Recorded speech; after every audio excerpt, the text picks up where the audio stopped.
I feel like at this point, it is safe to admit that Castlevania is one of the most consistently good animated series of all time, especially after the bars that they dropped in this season. Most of what's bad in the world is because of stupid old men. I was just like, you better speak.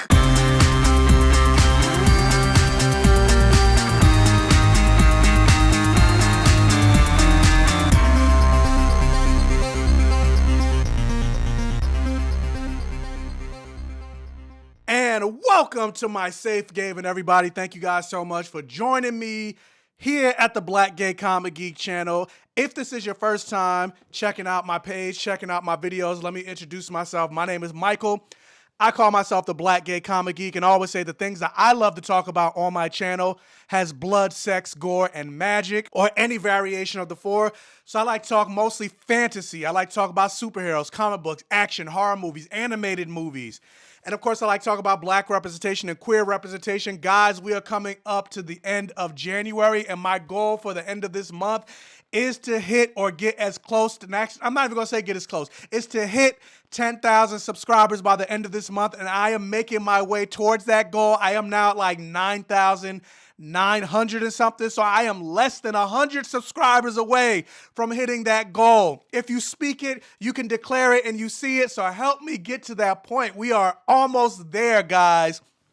So hit that subscribe button if you're not subscribed. If you know other people that think representation matters and through representation it equals normalization, share this video with them, but also hit that like button. It'll really help with the YouTube algorithm, getting this video out there, getting my channel out there so more eyes can see the channel and subscribe so I can hit that milestone and then go to another milestone of 20,000, 30,000, 40,000, etc. So guys, we're almost there, so let's do it. Help me do it. And thank you guys so much for helping me get to this milestone.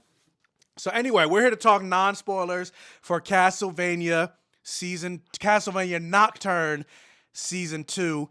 And like I said, from the very first season, when it was just 4 episodes, since Castlevania debuted, this show has just been firing on all cylinders. And Castlevania Nocturne Season 2 is no different. This is going to be a spoiler review. So hopefully you have watched Castlevania Nocturne. But if you haven't watched it and you just want my quick thoughts, it's definitely worth checking out. Check it out and then come back here and let's discuss. And so really quick, Castlevania Nocturne Season 2 continues where Season 1 left off as the revolution sweeps France. Richter Belmont fights to uphold his family's legacy and prevent the rise of a ruthless, power-hungry vampire ruler. And the thing about this show and this world overall, and I'll get to this, the fact that I think the show is perfect, but one thing I do got to say, like, considering the level of power a lot of these characters have, and just the proficiency and how good they are at defending themselves, and not just them, but other people around them, I always get confused when like shows like this or worlds like this, they constantly put themselves in the real world. So like you think about somebody like Annette and Edouard, they come from Haiti, Saint-Domingue, and they're fighting slavery in that world. But I'm just like, how does slavery exist in a world like this, considering how much power these characters have? Because they have the ability to defend themselves. The reason slavery existed in the real world is because the white man brought guns to North America. Native Americans, they didn't have guns, the gunpowder. Same thing with Africa. We didn't invent guns and gunpowder, so that's how they were over to overtake African slaves to enslave them, because they didn't have guns. But in this world, like, they can deflect bullets. They have magic. They have access to ancient gods and deities. I'm just like, how is there slavery in this world? Like, they could easily take out these white soldiers, and they have, like, easily. And you have, like, people like Alucard and vampires on their side. They have, like, the elemental magic and all that stuff on their side. So there should be no slavery or war, revolution, all that other stuff in this world. You see ancient Egyptian gods showing up, and I'm just like, yeah, there should be no reason that black people are fighting slavery or anything like that, or any Native American, like you have the character of Olrox, anything that he went through as a Native American, like there should be none of that, especially considering the power that he got as a vampire. But anyway, that's just a small nitpick that I had watching this show. But overall, this show is damn near perfect for me. And the thing that I love about this show, and this is something that I complained about before, like time and time again, we're always getting to see like interpretations of Greek mythology, Roman mythology, Norse mythology. You're always learning about Zeus and Ares, etc. No matter what the medium is, whether it's Xena or Blood of Zeus or what's that show that just got canceled on Netflix with Jeff Goldblum? Chaos, Percy Jackson, or even Thor with Norse mythology. But very rarely do you get depictions of African mythology and the Orishas, even though a lot of those gods came first. Or Mesoamerican gods, Aztec gods, even though, again, a lot of those gods came before Greek gods. But in this show, you're getting to see a lot of that. You get to see the Orishas. You got to see a depiction of Ogun in this show. You get to see and talk about Sekhmet. They talk about Vodun. And I just love that we're getting all these different religions and different gods from around the world depicted in this show. And the fact that with that, a lot of these black characters are getting a lot of agency in this show. And that's why I didn't necessarily, at first I kind of had a problem with like the opening fight sequence where you saw Alucard taking out all these black vampires. And I was just like, come on, Alucard, we got to have a white vampire killing all these black people. But that doesn't bother me because you're still getting to see different depictions and greater depictions and more nuanced depictions of black characters throughout the show. It'd be one thing if like you see Alucard fighting all these black vampires and that was the only depiction of black characters that you saw on this show. But no, you get to see like black ancestors through a net. And honestly, even though the Castlevania games and the show has mostly been about the Belmonts, I would say with this season in particular, I feel like Annette is really the one to take center stage in this show. And of course, even Drolta took center stage. And that's also what I loved about this. You got to see both a prominent black hero and a prominent black villain. We need both. Like, I want to see more black Lex Luthors, Doctor Dooms, Darth Vader's, etc., as well as a black Luke Skywalker, Buffy the Vampire Slayer, etc. I want to see both, but just not leaning into a stereotype of like a black thug or whatever. Like, I want to see a black mad scientist, black evil vampire witch, and all that other stuff. And you got to see multiple of that through the characters of Annette, Edward, and Drolta. But with that, going back to the fight between Alucard and those vampires, like, this show does an incredible job. I don't think any other show does fight choreography, animated show, quite like it. The closest I could think of is like Avatar: The Last Airbender, but even then, I think this show is even way more dynamic than Avatar: The Last Airbender in the fight choreography and the animation style of the fights. Like, these fights are incredible. They are animated so beautifully. And you can tell they definitely put a lot of money in the animation style because there's no moments of like the movement is just super fluid and you can see everything that's happening and all the attacks, and it just looks great. And every time there's a fight scene going on, you are just fully captivated, especially like the fight that happened between Alucard, Drolta, and the night creatures, or even the fight that happened at the very end of this season. Like, I was just like with every single fight scene, I was just here for it. I was just like, yes, this is beautiful. And then speaking of beauty, like, there are certain moments throughout the animation where they like really emphasize the character's eyes, and the character's eyes, it's like they glow off the page. And whether the character is just looking sinister or they're angry, or you think about when Maria, I think her name, no, Tara, the little girl, no, Maria, I think is the mother.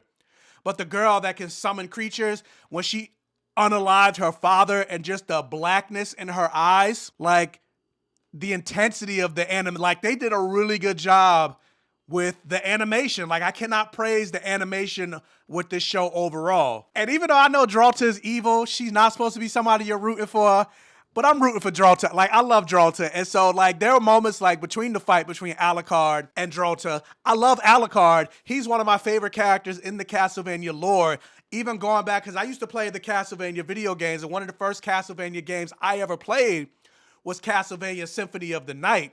And that was the first, I believe that was the first video game in the Castlevania franchise that had Alucard as the main character, because it's always the Belmonts until that game. Like, I've always loved the character of Alucard, and this is the first series where Alucard is throughout the entire show. On the other seasons, he showed up here and there, but again, it was mostly about the Belmonts, but in this, he was in every single episode. But with that, I was just like, damn, Alucard or Drolta, like, I'm rooting for everybody black, but at the same time, she's a villain, and Alucard, like, I love me some Alucard. But I will say, like, despite loving this show, for me, it wasn't gay enough, especially when you think about when you saw previous seasons. Alucard is also bisexual. He had that threesome with a man and a woman. Aurochs and Mizrak, they're a gay couple. You can't tell me Drolta and Elizabeth weren't, scissoring each other at certain. They never showed it, but they're vampires. No vampires 100% straight, so they were definitely scissoring each other. But I'm just like, they didn't really lean. I wanted to see more of Aurochs and Mizrak. We didn't really get to see much of their characters.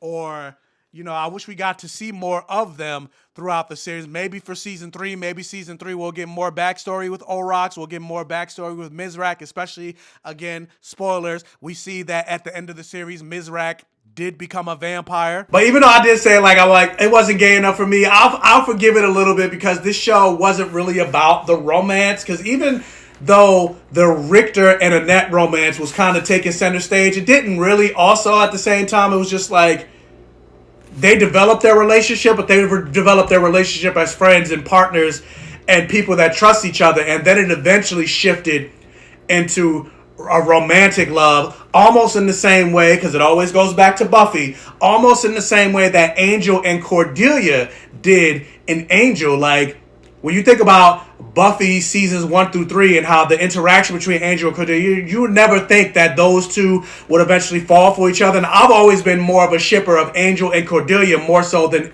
Angel and Buffy.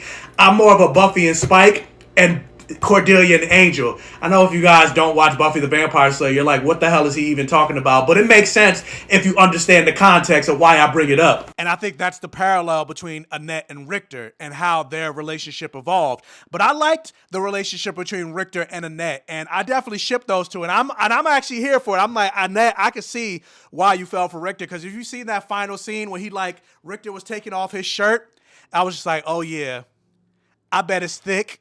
And I bet it's big. I'm with you, Annette, girl. You see how he's wielding that whip? I'm sure he could wield other things just as effectively. And how angry and powerful he got when he thought Annette was dead, and those those blue eyes, like, again, with the power, the eyes and the intensity of the eyes, it's almost like he went Super Saiyan at that point. And I'm just like, even with that, the Belmonts don't play. And I'm just like, you cannot mess with a Belmont. And not even just the Belmonts, but like the level of power these characters have. Like when Richter was going all out in that final episode. And then the same thing with Alucard, when he pulled out like that giant like meteorite or whatever. I was just like, where's this level of power coming? Like, I get he's the son of Dracula, but it seems like they just keep getting more and more powerful with these attacks. And I'm just like, God damn, again, how does slavery and things like that exist in this world, considering the level of power these characters have? But yeah, I absolutely loved this show. It makes me want to go back and watch all the Castlevania, not just Nocturne, but going even back to the first 4 episodes of Castlevania dealing with Dracula and his wife being taken out, which I was rooting for Dracula from day one. I was like, no, fuck those humans, kill them all. And I completely understood Dracula's motivations. I was just like, absolutely, show them no mercy. Absolutely none. It makes me want to go back and rewatch, because those first 4 episodes were just perfect.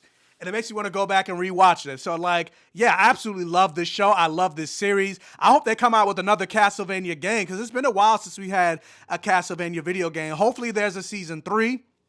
And I love, like, the older Alucard gets, the more doll-like he looks, the less human he looks. Like, his hair is not as blonde. His skin is becoming even more paler. And I love how he was just, like, he disappeared from the Belmont's life because he was just like, I got tired of seeing Belmonts die. Like this is like the only family that he has now that his father is, you know, no longer around. His mother's no longer around. He's made a connection with the Belmonts, and being that he's essentially immortal, he has to watch them all basically die, because he even said, like, mortal lives are very short, like, which is true.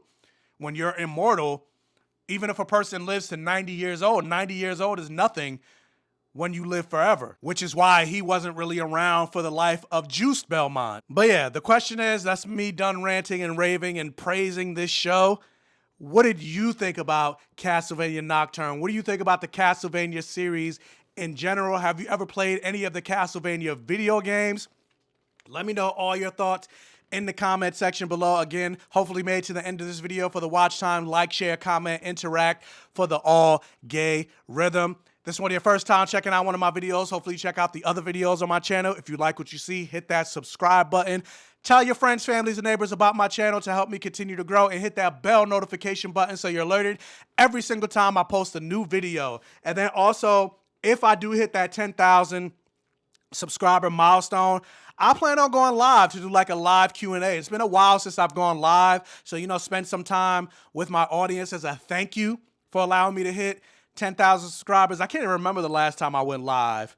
It was sometime last year. I don't even remember, but it's been a couple of months. So yeah, anyway, fingers crossed. Let me hit that milestone by the end of this month.